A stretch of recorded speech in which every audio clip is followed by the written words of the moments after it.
How's it going, guys? Coach JG here, and I'm talking to you guys today about bench pressing. Okay, bench pressing. Done a lot of bench pressing. I'm not a great bench presser, but I do think it's a really important movement. It's a variation of a press. Is something I'm using with all my clients and most of my athletes. But bench pressing with a barbell is not the best tool. It is far from the best tool. In my experience, causes a lot of shoulder problems and it's unnecessary. So what can we do and how can we train that's going to help correct that and get rid of those problems that we get with the barbell? Now, starting with possibly the most expensive fix is get some nice specialty bars. Or if your gym has some nice specialty bars, make use of them. The two best on the market right now is the Elite FTS Cambered American bar and then Chris Duffin Kabuki Strength. They make a beautiful Cadillac bar. So those are both Swiss bars with neutral handles, or traditionally have neutral handles, Swiss or football bars. But they have a really great angle in terms of your shoulders closer to neutral, but not quite neutral, because then you can create that power of external rotation. You can create that external torque that strengthens your body so much in all those positions.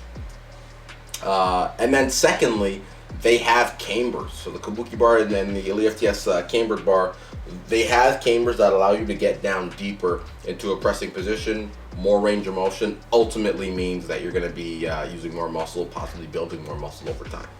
Okay. Now some of the options that I use or that I have used are a little bit cheaper, a little bit more ghetto, but they get the job done. Okay. So a board press. I'm big on that, using a board press. So you guys see here, I just have a yoga block. I've spent a lot of time just creating board. This one I might consider probably a 2.5 board, but I would call it a 2 board. And I'll just put that under my shirt or strap that to my chest. Or if I'm training with my clients, I'm holding that for them in position. And what that do is takes out that last range of motion of the bench press, right? And that last range of motion of the barbell, you get that internal rotation of your shoulder. Can cause a lot of problems for people whose shoulders can't handle it. That's going to wear on the shoulders over time. The second thing why you want to be working in a board press, you want to shorten the range of motion of the bench press with a barbell, is it's not an explosive position. It's not an explosive position. So yeah, you're creating torque in here, and that's creating issues. But in what positions or in what sports are we exploding from this position with the elbow this far back and the shoulder that much internally rotated? It's pretty rare. So why try to load up and why try to work from such a vulnerable position? This is the money position right here. This is the money position right here. Football players, hockey players, swimmers, this is the power position. So that's where we're going to load up and where we're going to work. And then another option here is another Elite FTS product that I make tons of use out of.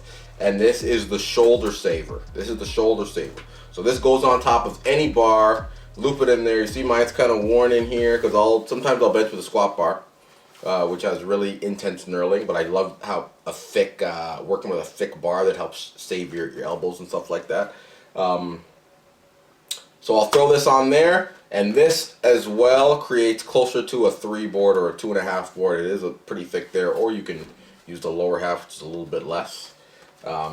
But that's a really good tool, and I've made tons of use out of it, and it is not expensive as buying a specialty bar. I do want to get my hands on one of those specialty bars, but they are very expensive, but they're good quality. So those are some options in terms of reducing the stress and getting more use out of your bench press. And if you're using boards, before I started making use of yoga blocks, I was just using regular wooden boards. I'd take a 2x4, cut it, and then I would band it, use a band to tie it around, and I did a lot of work. I did a lot of workouts like that. However, the other reason I started using yoga blocks, and even this shoulder saver is great too, you get that little bit of softness. You get that little bit of the bar isn't hitting something hard. You get something soft, it's kind of pressing into you, so you still have to control it at that point, and then you can rock it back up. So that's why I like some of these products that create that little bit of softness, or that extra eccentric portion or deceleration that you're creating. Or if I don't have one of these on me, I'll roll up one of my squat suits, or I'll roll up a t-shirt or some shorts, and I still have something there to work with that's shortening that range of motion. So, all in all, bench pressing is stupid. Don't bench press. Board press, or do a variation, or dumbbells are always great. If you want to go full range of motion, use dumbbells. Your shoulders can both move independently, and you're going to get more out of that. But when we load up weight and we're trying to build strength, we're trying to be explosive, stop the bench press. Vej Athletics.